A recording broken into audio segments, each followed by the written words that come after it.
Relationship. She said, well, he said, once in a while she might intimidate me for at least a second or two, he says. But it was such a good relationship. But a lot of men couldn't stand that. Couldn't stand a woman being more out in front than he was, overshadowed him. What was it like actually when you were working in the mills and you were working at your spinning frame? I mean, and the bosses came around. I never had no problem with them. Like I said, I never had no problem with them. I was never attracted to them. They never bothered me. But I see them do others. Not harass, but try to go with others. We didn't call it harassment. I never knew of a girl being threatened to be fired with my own personal knowledge. But I do know about this man that worked over here in the steel plant, that his wife went with his boss for him to hold his job. And the man sat and cried and said, Eula, people not, he was just wanting to talk to somebody. People might think I'm much of a man, but he said, I've got my children to feed. And during depression, very many people had a job. It happened in a lot of instances like that happened. I know of another case where this man boarded with this couple. He slept with this man's wife that he boarded with. Was he a superintendent or a mill boss? I don't know. I don't remember anymore. But I just couldn't understand it. But I knew he told me about it because he used to go out on parties with us and be in parties. And he was free to. She didn't care. She wasn't living with him as a husband. Why he didn't leave her, I don't know. They didn't have any children, but he went with other women. But this man lived there with them, supposed to be a boarding, but he was actually more like the husband, sleeping with her. You told us a story once about all the lights went off. Oh yeah, oh yeah. Can you tell us that again? Well, I didn't see it, but the guy told me. Yeah, the lights went out, and one of the bosses took one of the girls back there on the floor, and the other boss told me about it. He didn't much like it, What could you do? But the woman wasn't pressured into it. Would people leave a mill village? There's a lot of them women that like to play up to the bosses. They thought they'd get them somewhere. There's fools, but they thought that. I told one of them, but she said, boss can't do nothing to me. He said, I've got it on him. I said, hell, he's the boss. He can fire you any damn time. What you going to do? You tell on yourself, too. He's got as much on you as you got on him.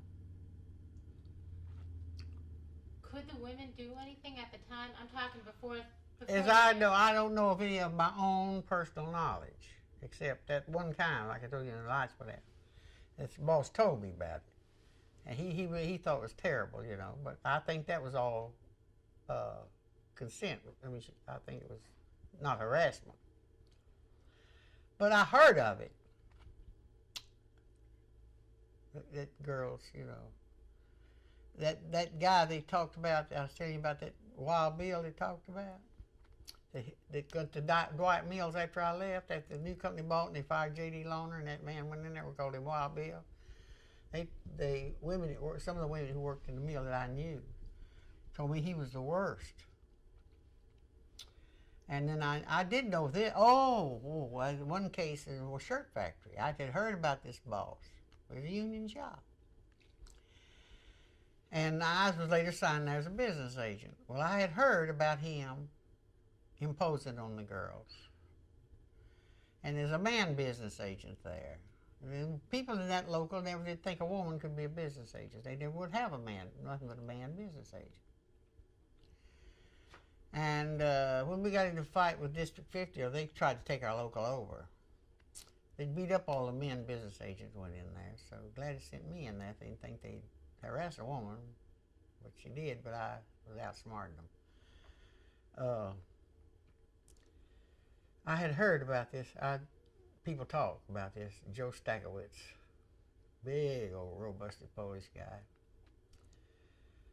So I never could get any of the girls that come tell me what he said to him, but I never would get him to face him. I couldn't do nothing. They didn't let me take it up. Oh, no, no, no. They're scared of me. So one girl, one day one of the stewards, it was a good union steward, she said, Eula, I've got a girl ready to face Joe Stack. And I said, you have? She said, yes. So she brought her over there. And so she told me that Joe told her, asked her for a date. That's putting it lightly. And she said, turned him down. He said, what in the hell you think I'm paying you 40 cents an hour for? So we went over there. And that young fellow that I showed you a picture of a while ago, he's plant manager. He had no guts whatsoever. He scared of Joe Stackowitz. And I walked in and I said, Donald, I have heard stories about Joe Stackowitz insulting these girls and intimidating them into going with him. Talking, cursing, talking ugly to them up there on the job. I never have been able to have anybody file a grievance. Now, I've got the grievance filed. And I want Joe down here. He said, now, I've got an agreement with Joe. He don't ever have to come into union grievance meetings. I said, I want Joe Stackowitz down here. Well, he called Joe. Joe come in. He comes to the door. He wouldn't look up at you. He looked over.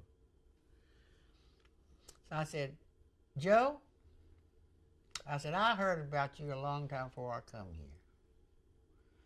You've been talked about harassing women. You're vulgar talk. Now, I've got a woman that's filed a grievance against you. And she said that when she turned you down, you asked her what in the hell, that she thought you was paying her 40 cents an hour for. In the first place, you ain't paying her nothing. The company's paying her. In the second place, it'd be worth a hell of a sight more than 40 cents an hour to be seen out with you. And that ended it with Joe. I never had no trouble with him after that. And not long after that, he quit and left. Left the factory. Them girls was pleased when he quit. Do you think nobody had ever stood up to him? Why? I don't know. A man business agent, a lot of women won't talk. Back then, it's a little better now. Wouldn't talk to a man about things that would another woman. Back in 32, 33, when you were working at Selma, do you think that because of these sexual favors that you knew about or you heard about, but that certainly were commonplace in lots of other mills, was this something that the women felt like they had any recourse to them, or their families felt like they had any recourse? I don't know how they felt. I don't know how they felt. But I think a lot of the women thought they would put them in a better position job-wise if they had a relationship with the boss. I believe that. I never Do you think that... forget one time, Joe, when I was organizing the union, that's boss of mine. I told you he's a good fellow. We was trying to organize a union. Well, a little old girl come down and went to work. Bless her heart. She was way up in the mountains, and she went to work, and she, stringy-headed. This wasn't attractive at all.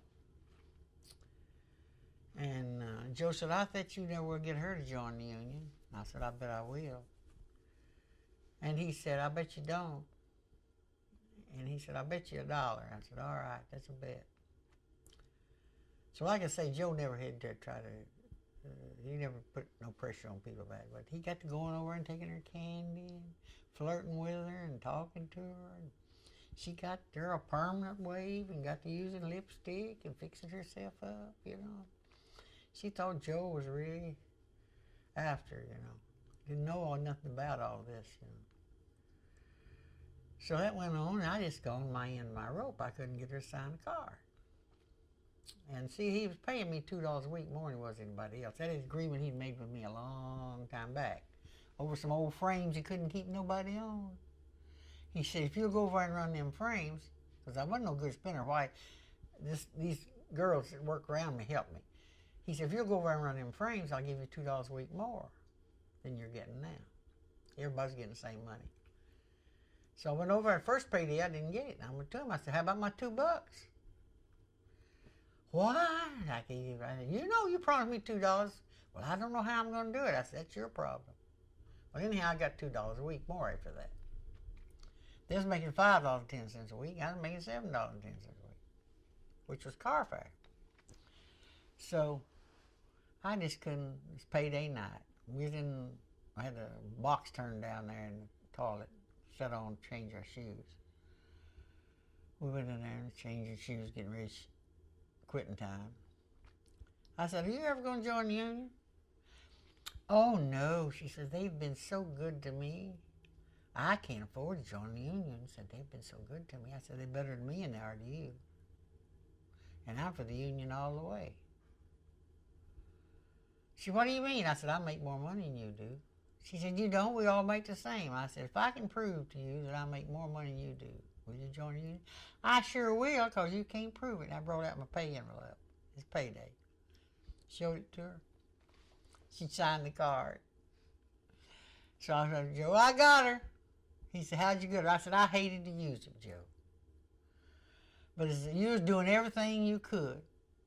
You just toting her candy and Coca-Cola and doing everything underhanded you could, short of actually dating her.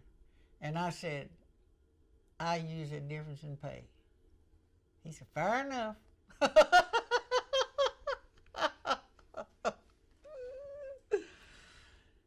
Did you keep your $2? Huh? Oh yeah. Now I don't get it. I was under the impression that come the NRA, you were all getting. This was before NRA.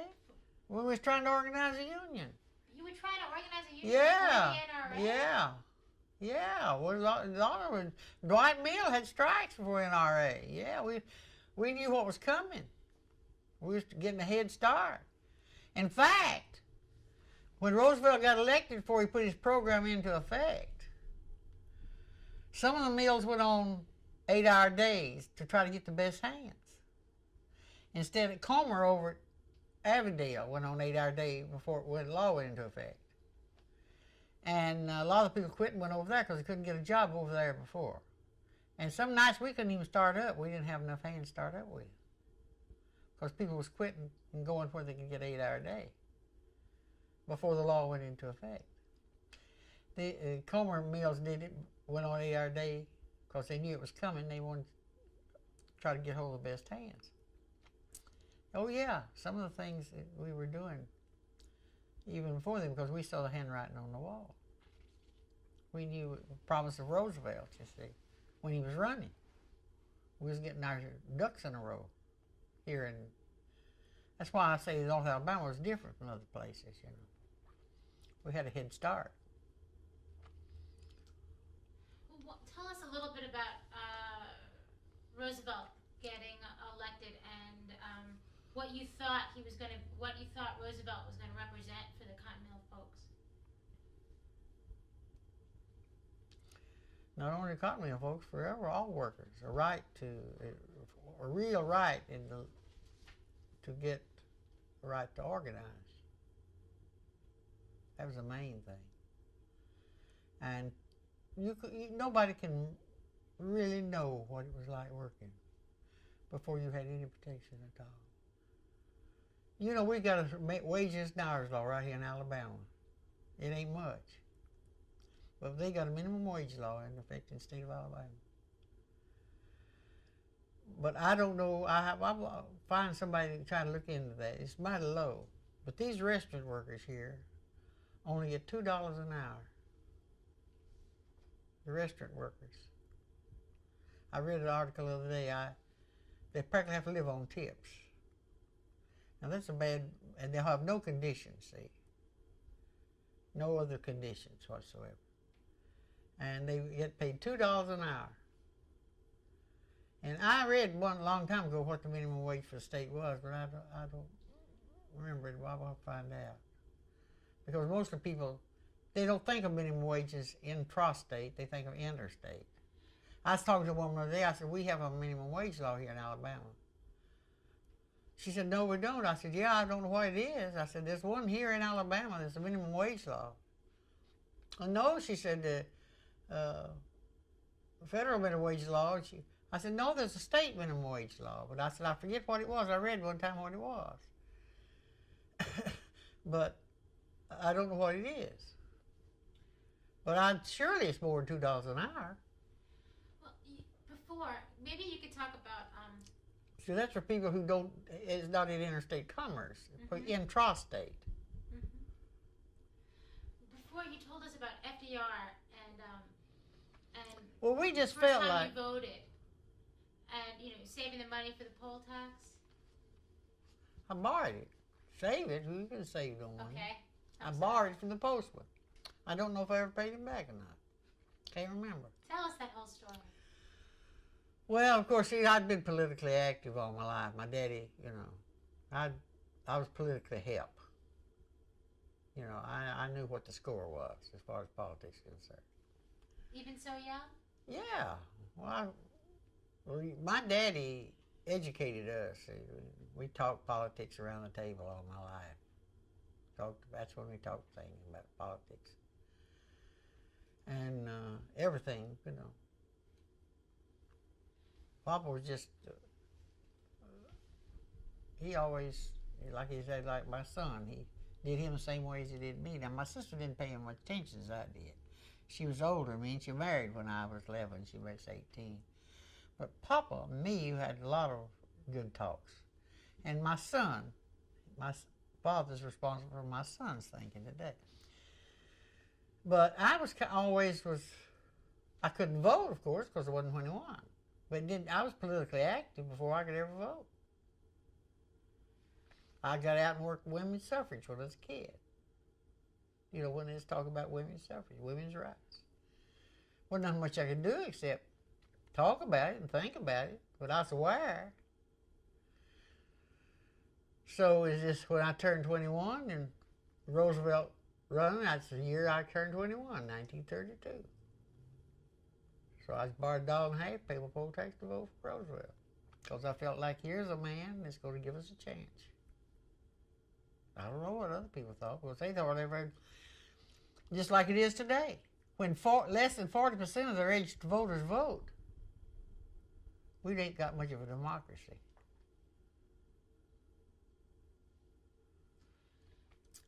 Less than 40% of the registered voters, people who are registered, not counting them who ain't registered. Less than 40% of the registered voters go to the polls and vote. So what did Roosevelt and his New Deal administration mean to all of you here in Alabama, and particularly in the cotton mill? I don't know about the rest of the people, but I was way ahead of them politically, you see. I expected him to do something to help workers be able to have some job security and raise our pay and give us a right. You see, we should have to let the government protect us. The government ought to give us a right to protect our right to do it. Not do it for us, but to protect our right to do it. When they give you a right to do something, if you don't do it, then that's your fault. You can't blame nobody but yourself. But most of us, when Roosevelt got elected, we just felt like here was a man who was a friend of the common man. And the sky was the limit. That's the way. It was just like, if I can explain it, just like when John F. Kennedy was elected president. The next day, it seemed like there'd be a different looks on people's faces. You see, I remember when Al Smith run on the Democratic Party. It was beat because he's a Catholic. And we had Republican governors here in Alabama because Al Smith was a Democrat, deserted him because he's a Catholic. Well, I remembered that. And I was working, and he announced, John F. Kennedy announced officially from Warm Springs, Georgia, at the Little White House. And I was working in Bremen. I got up early that morning and drove down there. I wanted to see what kind of reception he'd get. From Carrollton, Georgia, all the way to Columbus, the road was lined with people standing beside the road waiting for him to pass by. When I got into Warm Springs, I couldn't get nowhere near the Little White House. I had to park way up in the little old town and walk in there. They was hanging from trees They even tore down the sound system. So many people in trees. They had to repair it. He was 2 hours late getting there because of the people on the side of the road. He insisted he'd stop and talk along the way to them. Couldn't get down there. You never saw such an outpouring of friendship and hope as was among that crowd that day. And it wasn't just curiosity. It was, here was a man that they felt that was going to be able to, after so many dry years, would do something for us. And I often wonder if he hadn't got killed, just what would have happened. I did not like Bobby Kennedy. I didn't trust Bobby Kennedy, never did. In fact, when John Kennedy was senator, he spoke at one of our conventions. That was when Robert was on the McGill committee. And it was supposed to be investigating old McClellan and he fought Social Security, old McClellan from Arkansas. It was his committee. He was supposed to be inspecting or investigating labor management relations, but he's more harassing the unions. So Robert was his chief, because Robert was a climber. So I would not stay and listen to John Kennedy speak. I left the hall. Somebody said, "Ain't you going to hear John Kennedy speak?" I said, "When he gets his brother off that McClellan committee, I'll listen to him." The minute he renounced for president, he got Robert off that committee. Was it the same feeling of that hope, that lining of the streets? Yeah. And was that the same feeling that was, I mean, could you describe that feeling that people had for Roosevelt or that you had for Roosevelt? Well, it wasn't exactly the same. You had a Catholic, first Catholic. But I attribute it to since we had World War II and people had learned from north, south, east, and west, all over, they learned a little more about it. They were more religious, tolerant. Mm-hmm. But it wasn't exactly the same because you was bringing out, with Roosevelt, you was bringing people out of the depths of a depression where they was practically starving to death. When Kennedy came in, we'd had every so often they deserve to have some Republicans a while to learn what it is. You never learn from nobody. You can tell somebody, but very few pay you attention. They have to learn it themselves. So every once in a while you have to have these Republicans come in to teach people a lesson, let them know how important the Democrat Party is. But when Roosevelt was, I just want to go back to it because that's the thing that we've been trying to understand. I don't know what you want me to say. Okay, well, what I'm trying to, we've been under the impression, right? Need a job. We don't care about Kennedy. What we want to know is how it felt about Roosevelt. What was it like when Roosevelt got? Well, that's what she said as to Kennedy. Right. But I was. There's a difference. People felt like Roosevelt was going to be able to give them a job and a way to make a living. With Kennedy, it was more like they was going to get a little more political freedom. Mm-hmm. But didn't people feel? What I'm trying to get back to in understanding Roosevelt. Didn't people feel a sense of freedom also that, I mean, along with... They may have always felt it, but it had been suppressed. I said earlier that I think they felt like Roosevelt would back them and protect them and protect them and back them. They felt like they had somebody who would encourage them to carry out their wishes. That's what I've always said. That when Roosevelt got elected, and we had some good people elected from Alabama at that time, too. We've had some outstanding people from Alabama. And I tried to tell them in '76, when I came back here, the Republican Party was fixing to get the whole of the young people here in Alabama, and the Democratic Party better get off their fanny and start working. They didn't listen and still ain't listening. No, they're lazy here in Alabama. When he brought the NRA in, could you describe the NRA and Section 7A to us? Well, it was just the one little section in there that gave them a right to organize. The rest of it was about other things. But that one Section 7A gave us a right to organize without any fear of discrimination. That couple little lines in there that set forth the right to organize. Section 7A. I can't remember the whole. NRA. It set forth wages and hours and things. But in there it gave a right to organize. Just 2 little lines, as I remember, it's all in there. That workers should have a right to organize without fear of protect them, and the law would protect them. But that law, was declared unconstitutional about 2 years later. Now, before the law was declared unconstitutional, that law, the NRA, went into place, I guess, the summer of 1933, right? The summer of 1933. And people started organizing immediately, didn't they? That's what I meant by it. Section 7(8) gave people this feel of freedom because they could organize. In the mines, especially, they tried it in World War II. It failed. In the mines, it started first around here. The steel mills, we didn't get nowhere at that time. We couldn't get enough interest in steel mills. But the mine workers, and mine workers got organized. You see, as I'm saying, I can't speak for the rest of the country because I'd say here in an industrial area was entirely different.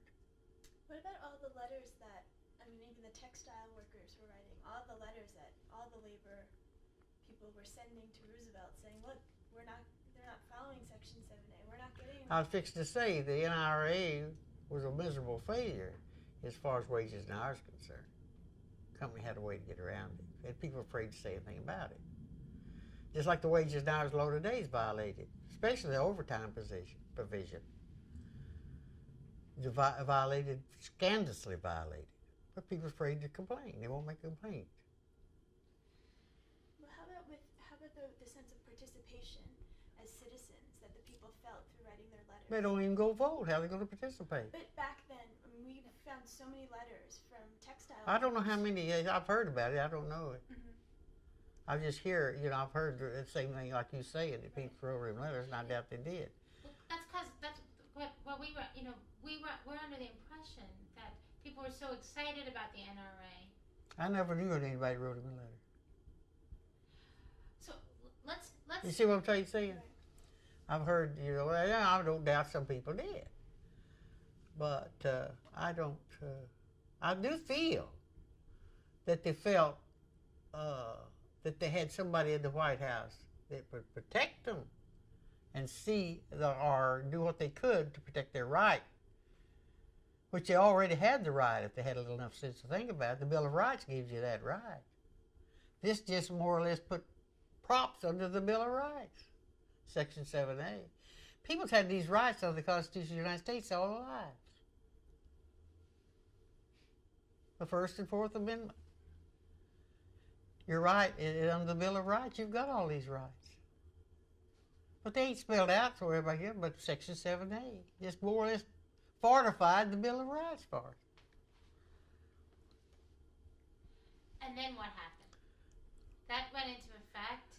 Well, the NRA was like the wages and hours. Wages and hours laws today is being flagrantly violated, especially the overtime provision. Okay, when I said, but then what happened? I mean, in terms of organizing and the notion. Okay, now we have the right to organize with Section 7(a). So now what do we do? Well, unfortunately. I'm meaning 33. If I'm not clear, I'm sorry. I can only speak for the area. You must realize that it wasn't as broadly traveled in 1933 as I am. I didn't talk to as many people. I only knew the people out here in Birmingham where I talked to. Right. And in Gadsden. That's the only area I knew. Now, Gadsden, you had an entirely different situation. Because like I told you, in World War I, practically everything in Gadsden was organized. And it wasn't too long from World War I to 1933. And there's a lot of people still alive that had the courage to do what they did during World War I in Gadsden. And and we would not have lost our labor movement in Gadsden had it not been for the Depression, which closed down a lot of those little shops that had the big membership in.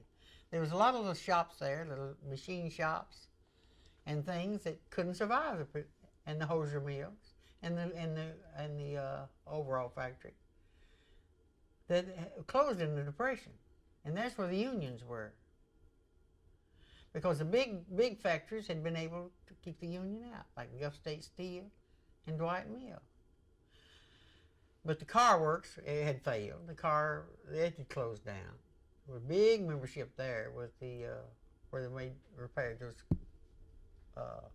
And the agricultural steel work, where they made range coal stoves. That business has gone to hell because they didn't cook with cook with gas. And so a lot of the industry had failed during the Depression, so it weakened the labor movement in Gadsden.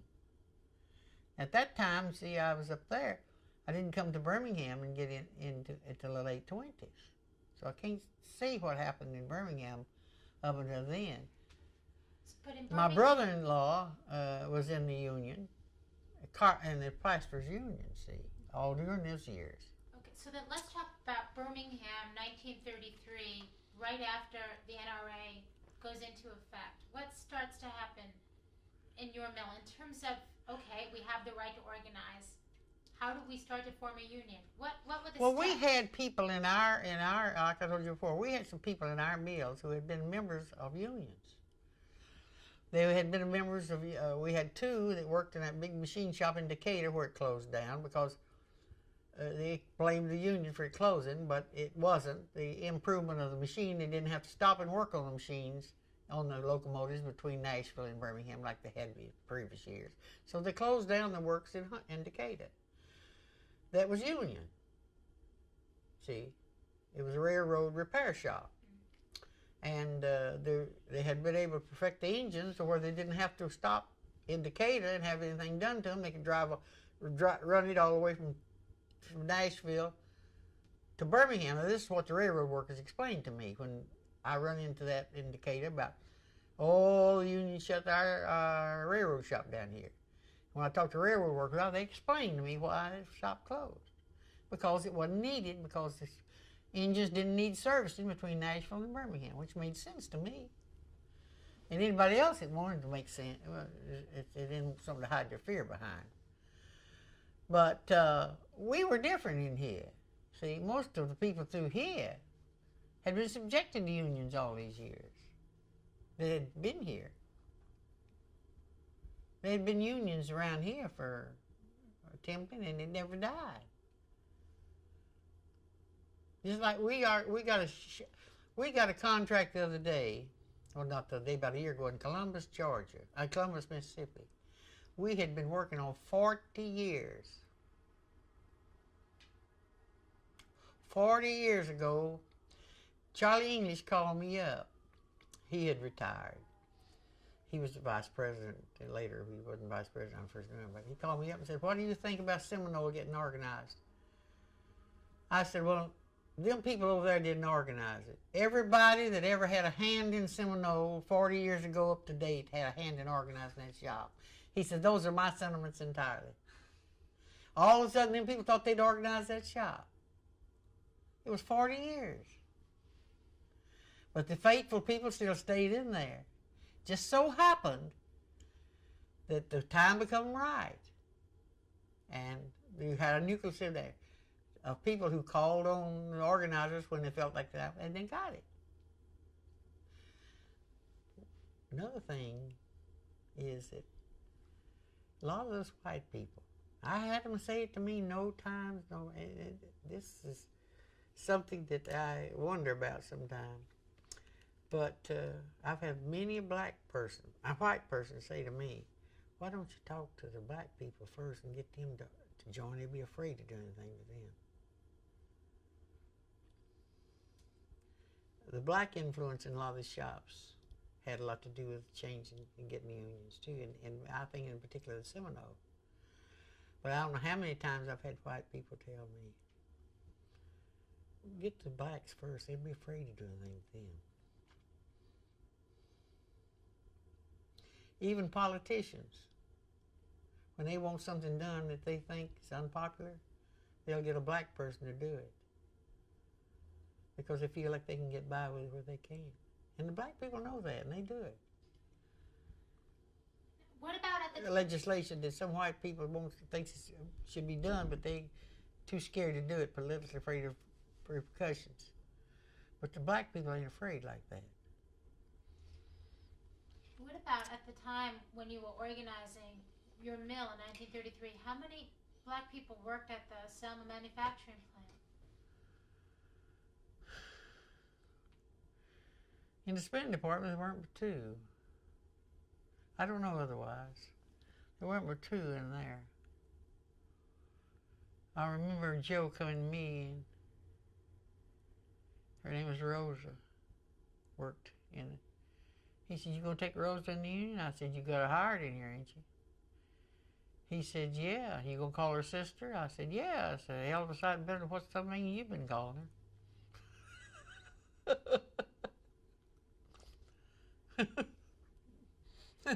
Did she join? Yeah. And funny, let me think. I guess there's about, I'm trying to think in the union hall. Because they would invariably go sit together. Nobody segregated them, but they'd invariably sit in one place together. And we never had a segregated meeting. We never said whites on one side and blacks on another. We never did that. But in our little mill, we did, I think there's been 8 or 10 sitting back there, as I remember. They one little place, they'd go sit together. Not because I told to, or not because it would just so happen they'd get one little place, and that's where they sat together, in that hall. Was there a policy? No, I'm saying nobody said nothing. They just automatically wouldn't sit there. Now the steel workers, they had over in the Inslee Steel Workers Hall, one side was white and one side was black, because they had a lot of blacks.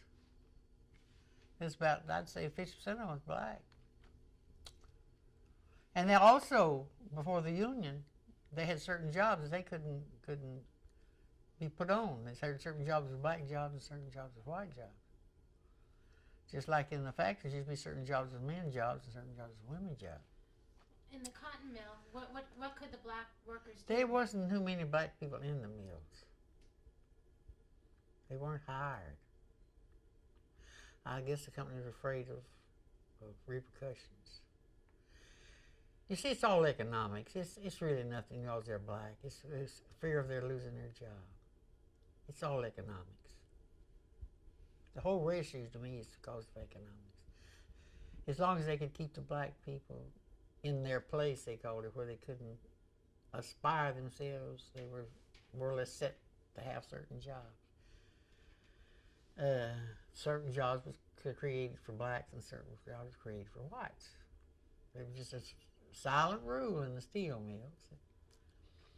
Now that was not true much in the mines. They dug coal in the mines together, because you couldn't very well do that in the mine, because you had to dig the coal when the hell the coal's at. Now, in and around the cotton mills, when I say in the mills, I know that black workers didn't They work used to put inside. on janitor jobs, cleaning jobs. Well, our restrooms weren't ever clean. So there wasn't no such thing as janitors in the mill I worked in. There wasn't no such thing. Maybe the watchman at night would sweep the toilet out. Hardly was no toilet paper in there. It was miserable. Now, when I mention policy, I'm going to jump. So you ain't got no policy. No. I mean, the UTWA, did they decide whether there should be blacks and whites in the unions together? You know, that's what I'm trying to understand. Oh, well, all the, as far as I know, and I was in UTW long, you see, we went to CIO. As far as I know, there was no discrimination due to creed and color in all the union bylaws and constitutions that I've ever seen. So back in 33, when you were organizing your mill, did you all decide as a group? We never discussed it because there wasn't that many people, blacks involved in the mill I seen. Black-white issue hardly ever was discussed. I don't even remember ever discussing it. And the few that come to Union Hall, they just sit where they wanted to sit. They'd sit together. But not because they was told to, or not because it was restricted. They just automatically did it. Black people was trained from childhood. You don't do this. You're black. You're supposed to do so and so.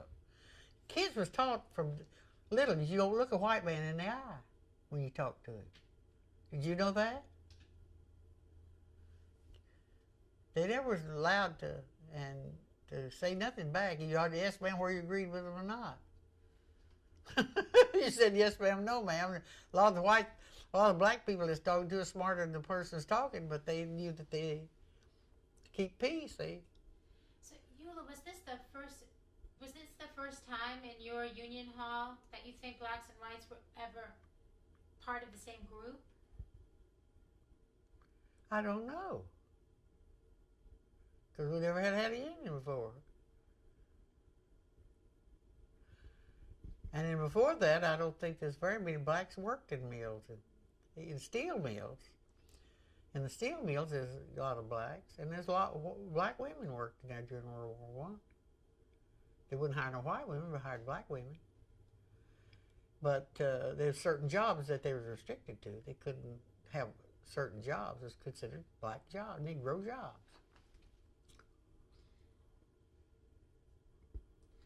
Now, I never know of many black people in cotton mills. Certainly not in Dwight. And this one out here, they had janitor or... I don't know what some of them black people did. But Rosa and another woman, they was spinners up there on the spinner floor. There's only two I knew. They worked in the spinning room. I don't know what them others did. They worked the weave shop or card room or somewhere. Maybe they broke bales on the outside. Maybe so, yeah, something like that. that. They worked in the picking room. I don't know if we broke bales over at Selma or not. We did, Dwight. May have come in there already broke up. No, was there a woman named Mary, too? Mary, who worked in your mill, a black woman named Mary who worked in your mill with you? I can't remember. It's Rosa. So the first time you told us part of that story, you mentioned that her name was Mary. I think I'll have to talk about the woman that worked next to me called Maddie. There was a Maddie working next to me. She's a white woman. She's the one that kept me out, kept me up. She was one of my best helpers. You might have misunderstood me, or I might have called it wrong. But Maddie worked in. She was one of the women that helped me keep my job up. She was a good spinner. She'd done all my cleaning for me. Because I'd knocked my roving down. I wasn't no fit to be a spinner. I shouldn't have been a spinner.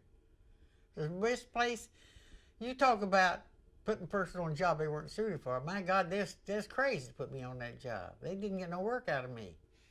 Because I was no good at it. Well, why did they fire you? Huh? Why did I they don't know. fire Joe you? just they needed a job. Joe's protection, I guess. But these people help me. That woman just run my frames a day. She'd have my frames cleaned when I got in there. Then before we left, Maddie would clean them for me. See, we had to clean all under there, on that rover, and clean those spindles and everything off, as well as run the machines. We had to clean them, clean the gears and all that. Well, I could clean the gears, but when I start trying to clean on that rover, and my big hands, I'd knock it down. And then I'd tear down my ends. Oh, hell, I hate it. I'd throw rocks at the place now. God, I wouldn't go in one of them. My dad used to say I might do it for bread, but I wouldn't do it from eating bread. working in the cotton mill. I guess it's different. I'm going to go in one of these days, one of them big mills. Since it's gone, it's not cotton anymore. That's why they're going textile. It used to be cotton mills. It ain't cotton no more. It's synthetics. And it's altogether different, I'm sure. Because they take it from liquids, you see, and make it into a... I've got to go some of these days up to Carolina and go in one of them big mills and see what it's like. I can't imagine. See, and we used to break the cotton down and come down and run it through different processes to get the spinning and then the spooling to break it down so you could weave it. But now it comes in as a liquid. It's made out of chemicals. And it has to go through processes before they can get it into like a string. It's a different world. Yeah. That's why they call it more textile now than it ain't cotton mills no more. It really is textile. I doubt there's very few. Well, cotton's coming back to some degree. A lot of people's realizing it's cooler than anything else. It's very cool. It absorbs sweat. You're cooler in cotton than you are synthetics.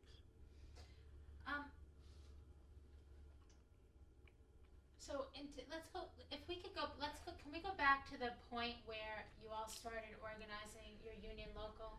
You know, at the very, very beginning, when you really started to put it together, back in '33. Maybe you could tell us about the first. Well, I told you, Yeah. that they kept me quiet, kept me isolated. They were scared of me. It was started without my knowledge because they were afraid of me. I didn't live where I rode the car. I got there and went to work and rode the streetcar home. I wasn't associating in the area with the people. They were, I think, because I dressed a little better and rode the streetcar and changed clothes when I got there and left my work clothes and changed and went back on the streetcar. They did not trust me. They didn't mention nothing about the union. The second hand, the one that told me this is organizing the union, told me about the meeting and asked me to go to spy for him. I told you that, So I went to the meeting. I was glad to hear about it. I didn't go to spy for him. I went because I was believed in the union. You see, I was raised to believe in it. But these people didn't know me. I had nothing to do with any of the people in the mill because I was never there except to go to work. I didn't live in the neighborhoods. Lived on the other side of town. They didn't know me. And consequently, they was afraid to approach me about the union at the beginning. So this boss found out about it, the straw boss, second hand they call him. He come and asked me, he said, trying to organize a union? I said, no. He said, yeah. Having a meeting Saturday morning, 10 o'clock. Over to, said, how about going over there and come back and let me know what happened? I said, okay. I got up Saturday morning, went over there, walked in the hall, joined the union, wound up as secretary of the local. They didn't give me a chance. They had never approached me, never given me a chance to see you. But you never do know. I know that I learned a lot. I learned from that experience to ask everybody. You never can guess who will be for the union, who won't be for the union. I also learned the highest paid worker in the shop, in a piecework shop, is the best person to talk to about the union because they're all actually fast. And them lower paid workers get a better piece rate, they'll make more money. The people that's making pretty good money on low piece rates, if you get the piece rates anywhere like adequate, they're going to be making a lot more money than they are. And you're better off to talk to them people that are already earning more. Now, you said that you wound up becoming secretary of the local. Now, that took a little bit of time. Could you describe that process? Well, I got acquainted with Albert Cox and John Dean. And they came, was the two organizers here in the state. Alice Berry, who worked in the mill with me, started going with John Dean. And he put her on the staff, she didn't stay long. John died with pneumonia. So they used to stay at our house at night. They come in, they had no money to spend for hotel bills. Well, but how did they get so friendly with you? What I mean is, nothing, it all doesn't happen so fast. There's got to be a little bit of a process, right? I can say it faster than it happened. Okay, so don't tell us the fast way. Tell us a little bit about the process, like the first meeting Alice that you Berry, went to. Alice Tell us Berry. about the first meeting you went to. That's the first meeting I went to. The boss told me to have it organize the union. But what happened when you got there? I got there, I walked in, I sat down, and I asked for a card, and I signed the card, and I was accepted. Were they surprised to see you there? Didn't act surprised, but anyhow, back then you had to be voted on to be accepted. You made application for membership, and you was voted on whether they accept you or not. That was an old AFL habit. That was silly. I always thought that was silly. But we carried that on for a long time.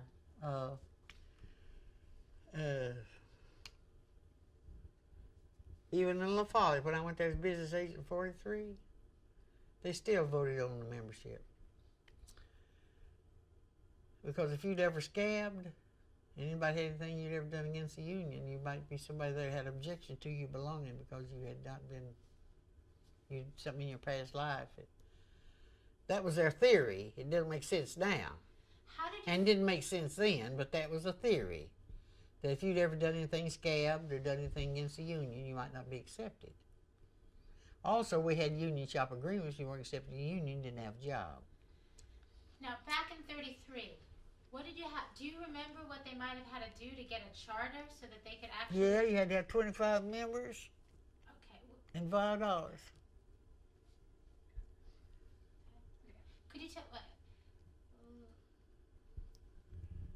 You had to have 25 members to make application for a charter and $5. And for years, I couldn't get enough people out there to pay dues to hold a charter, and I used to pay the dues to hold a charter.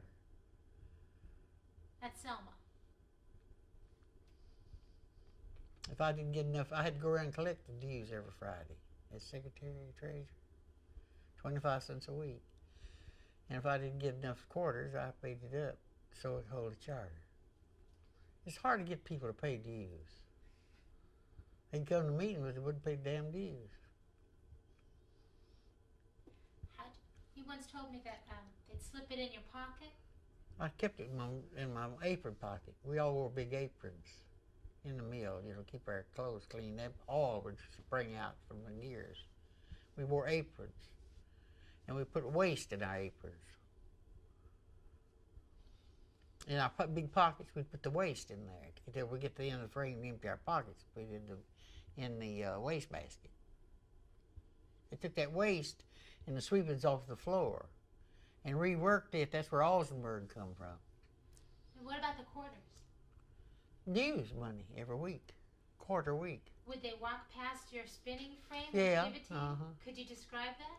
Well, they just go by and give it a quarter. And then later on, I'd give them a receipt. Were you public about all of this, or were you private? Well, we didn't have to worry about it up there over the floor where I worked with Joe. He didn't bother. He didn't mess into our business.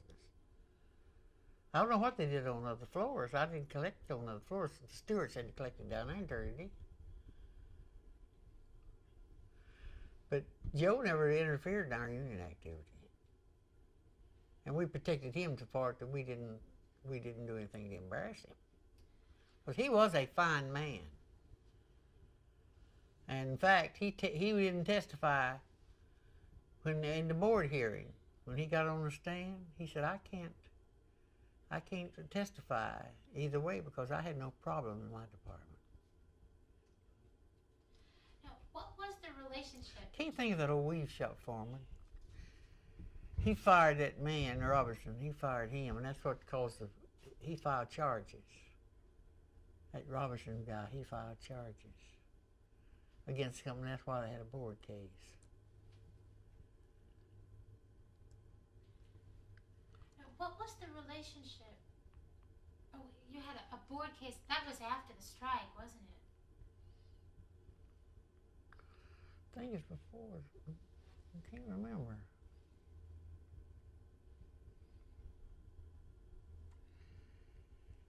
Can't remember, but it must have been after the strike, because I remember, I can't think. See, I didn't last too long after the strike, because I got in the Women's Trade Union League, and it had to be after the strike, because let's see, 33. We were struck in 34. Had to be after the strike. They fired that Robertson guy. No, what? He was a troublemaker in our union, too. He was a troublemaker in our union. He's my best friend, Maddie. One night we was having a little social affair at the union hall, and Miss Robertson came drunk to the meeting, and we had a strict rule: no drinking in the union hall. Nobody could come in and drink it. Well, nobody said anything to him, but he brought this guy, had a bunch of little trained dogs. And he was going to introduce this guy and his trained dogs. He kept talking. And finally I said, well, Brother Robinson, how about sitting down and let us see what the dogs can do instead of you telling us? And he got mad at me afterwards. He kept following me around the hall, pestering me, and arguing with me, and blah, blah, blah. So Maddie walked up and said, I want you to leave her alone. He slapped her. He just slapped the fire out of her. So Maddie went and had him arrested. And that was one thing I got Betty Yelverton coward about. We went to court, and nothing wouldn't have been said about the union if Yelverton Coward hadn't brought it up. He was attorney for this guy. He was also attorney for our local. I resented him representing a member against another member being hired by our local. I resented that in the first place. I didn't think he should have took a case, defended one against the other when there's both members, and he was our union, local union attorney. Although he didn't get paid much, he accepted it and was our attorney. And to represent one member against another, and to me, was not the thing he should have done. It was a, what you call now, conflict of interest, I think. But no, nothing was said about why he slapped her, nothing in court, until he got up to defend him. And he asked Maddie, isn't it a fact that this started? I never, I got so mad when he said it, I never will forget it. He said, isn't it a fact that this fight all started because of your argument between Miss McGill and Robinson about the ability of their organizers? About the ability of your organizers? These were your volunteer John Dean and Albert Cox. Our organizers, the two organized, paid representatives. He was running them down, you know, putting them down. He hadn't done this. Well, they had the whole damn state. I don't know how because they couldn't stay over there with us. They had the whole state to look after. But he's always criticizing, and I was always holding up for him. I said, we don't need it. We can run our own business. That's what we was arguing. He kept following me around. He's drunk. I think he thought he ought to be on the staff himself, you know, and he didn't have. But anyway, Maddie said, I want you to quit bothering her and leave her alone. And he just happened to fire out of her. Well, let's, you know, we have to change